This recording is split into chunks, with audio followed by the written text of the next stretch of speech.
Ladies and gentlemen, the very word secrecy is repugnant in a free and open society, and we are, as a people, inherently and historically opposed to secret societies, to secret oaths, and to secret proceedings. We decided long ago that the dangers of excessive and unwarranted concealment of pertinent facts far outweighed the dangers which are cited to justify it.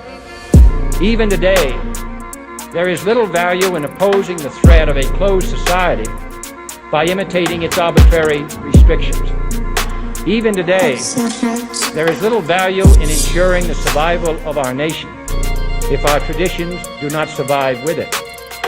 And there is very grave danger that an announced need for increased security will be seized upon by those anxious to expand its meaning to the very limits of official censorship and concealment. That I do not intend to permit to the extent that it's in my control. And no official of my administration, whether his rank is high or low, civilian or military, should interpret my words here tonight as an excuse to censor the news, to stifle dissent, to cover up our mistakes, or to withhold from the press and the public the facts they deserve to know. For we are opposed around the world by a monolithic and ruthless conspiracy that relies primarily on covert means for expanding its sphere of influence, on infiltration instead of invasion, on subversion instead of elections, on intimidation instead of free choice.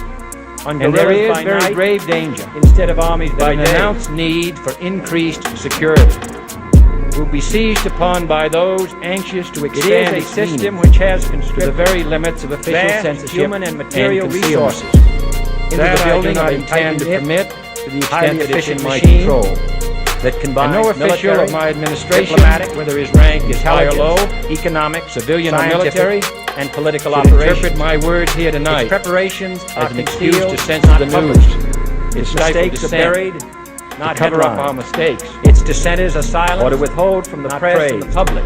No expenditure is questioned, no rumor is printed, for we are opposed around the world by a monolithic and ruthless conspiracy that relies primarily on covert scrutiny comes understanding, for expanding its sphere of influence. Understanding comes support, on infiltration instead of invasion, on subversion. I am not asking your newspapers to support, on intimidation, but I am asking your help in the tremendous task of informing and alerting the American people. For I have complete confidence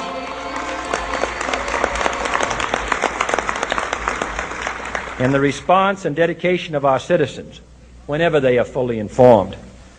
I not only could not stifle controversy among your readers, I welcome it. This administration intends to be candid about its errors. For as a wise man once said, an error doesn't become a mistake until you refuse to correct it.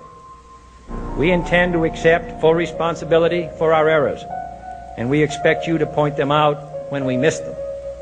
Without debate, without criticism, no administration and no country can succeed, and no republic can survive.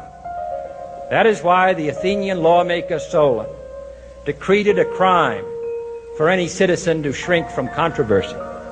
And that is why our press was protected by the First Amendment, the only business in America specifically protected by the Constitution, not primarily to amuse and entertain, not to emphasize the trivial and the sentimental, not to simply give the public what it wants, but to inform, to arouse, to reflect, to state our dangers and our opportunities, to indicate our crises and our choices, to lead, mold, educate, and sometimes even anger public opinion.